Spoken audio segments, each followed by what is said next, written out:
So joining us now, South Carolina Congressman Trey Gowdy, chairman of the House Oversight and Government Reform Committee, also member of the House Intel Committee. And you were one of those who saw some of the background documents related to this issue of whether or not there was a spy or an informant in the campaign late last week. Anything you can share on a broad scale about what went down there? I think there are two things important to understand. Number one, the source of President Trump's frustration. Brennan said he should be in the dustbin of history. Comey said impeachment's too good of a remedy. Clapper doesn't like him. Loretta Lynch said call it a matter, not an investigation. Schiff said he had evidence of collusion before we even began the investigation. And 60 Democrats have voted to impeach him before Bob Mueller has come up with a single solitary finding. That's what's got him frustrated. What should have him heartened is the fact that Chris Wray, Rod Rosenstein, and all the senior folks at DOJ now were all Trump appointees. So here's what's fair to ask. What did the FBI do? When did they do it? What was the factual predicate upon which they took whatever actions they took? And against whom were they directed? But remember, Martha, it was President Trump himself who said, number one, I didn't collude with Russia, but if anyone connected with my campaign did, I want the FBI to find that out. It looks to me like the FBI was doing what President Trump said, I want you to do, find it out. He's not the target. So when Schiff and others don't make that clear, they're doing a disservice to our fellow citizens. He's not the target. But this raises the question that the president raised in this one of those tweets. There were a lot of them, and which we talked about quite a bit here last week. Is if that were the case, why didn't they give him a little briefing? So here's what we found out. We do have somebody who asked some questions of George Papadopoulos. We do have somebody who's asked questions of Carter Page. Here's what you need to know. I think defensive briefings are done a lot, and why the Comey FBI didn't do it, I don't know. But Chris Wray and Rod Rosenstein have at least made it clear to us Donald Trump was never the target of the investigation. He's not the current target of the investigation. Now, keep in mind, that can all change depending on what a witness says. But as of now, I think Chris Wray and Rod Rosenstein are stunned whenever people think Trump is the target of their investigation.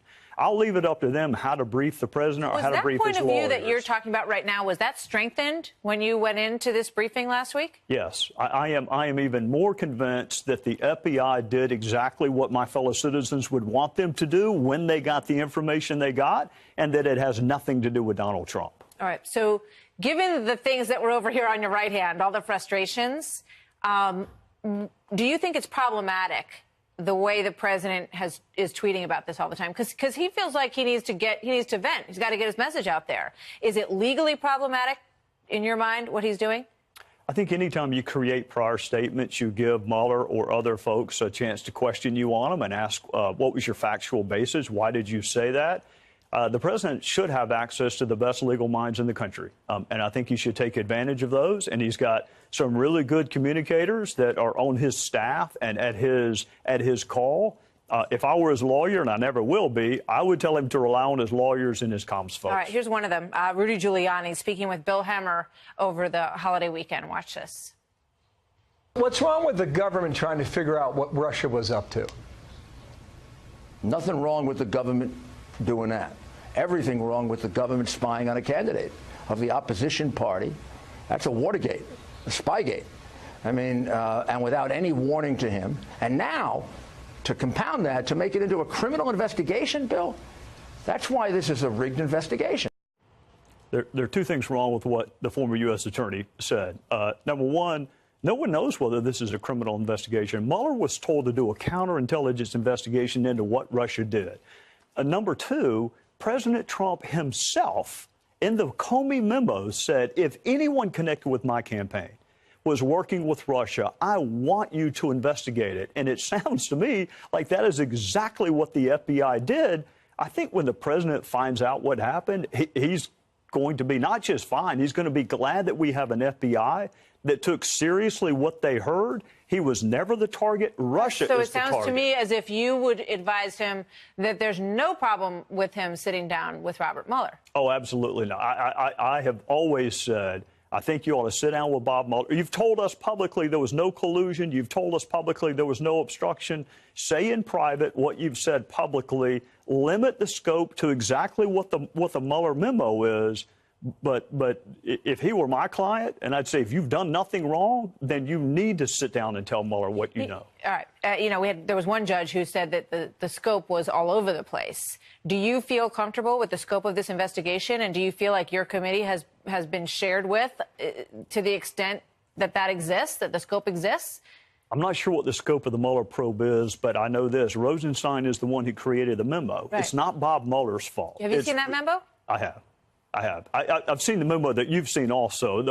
The other memo some of my colleagues want to see is a more narrow, the one that basically says investigate Russia and anything related to it. And as a throwaway line at the end, and of course, if there's any criminality, look at that too. I mean, we run towards the criminality, but I would think everyone would want to know what Russia did. So I mean, with whom, if anyone, is the second part. The first question is, what did Russia do? We'll see. Trey, thank you very much. Yes, good to see you, Congressman. Joining me now with reaction, Fox News politics editor, it is Chris Stirewalt. Chris, what did you make of the ground the president covered tonight? Much ground, from Andrew Jackson to Old Hickory. Old Hickory. He doesn't seem to like Phil Bredesen. And he is bringing and he has a tendency to do this. He brings voters in on a strategic level, which most politicians find to be too cynical, but he brings them in. So the Democrats say this, and then I'm going to say this, and this is what we have to do. He's much more transparent about his political thinking about it, and he's talking like he's talking to a campaign advisor, but he's talking to a hall filled with thousands of people. And he definitely is making them feel like they're part of his team, his effort, and he's okay with this midterm being a referendum on him. Yeah, you're absolutely right, because he does bring the crowd into his process, as though they're just spitballing and whiteboarding and throwing out some ideas, and some of them very well received by the crowd. When he referred to Nancy Pelosi as an MS-13 lover, the crowd went absolutely crazy. You probably, at a Republican campaign rally in Tennessee, you probably cannot hit Nancy Pelosi hard enough. There's probably nothing you could say about her that would be too much for an audience like this. And he's roughing up the Democrats pretty consistently. Bredesen, though, if I were Blackburn, Phil Bredesen's a very popular two-term governor in Tennessee, moderate Democrat businessman. If I were Blackburn, I would have liked to have seen probably some more specific targeting on Bredesen, because she's lagging in this race. She's not doing as well as many people expected she would, and she needs a boost, and that boost is going to have to come from attacking Bredesen. So she was probably hoping the president would have a better nickname for him than just not knowing anything about it. Yeah, you know what? I think the rest of the country joins the president. They know a little bit more about Marsha Blackburn after having seen her on some shows on Fox Business and Fox News, of course.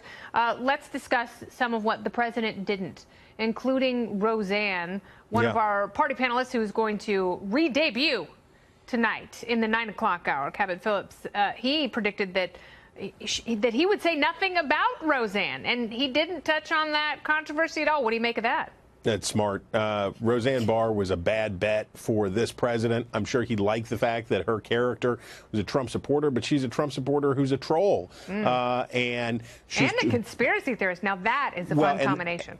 And that's the thing, is that she goes back out into that grosso space that other supporters of the president in the past, conspiracies about pizza parlors in Washington, D.C., about the murder of Democratic staffers, weirdo Sputnik junk that the president shouldn't be anywhere near in the first place. But in the second place, if you end up having to defend Roseanne Barr, if you end up having to talk about that, it not only draws you into that neighborhood, but it also makes you're defending a person who said something indefensible. And why do that? So I think he made a good choice in just driving around the issue and not getting sucked into it. No, he needs that Senate seat, absolutely. And that's where his focus was tonight. A lot of applause lines, a lot of interesting places between veterans, the economy, repeal and replace.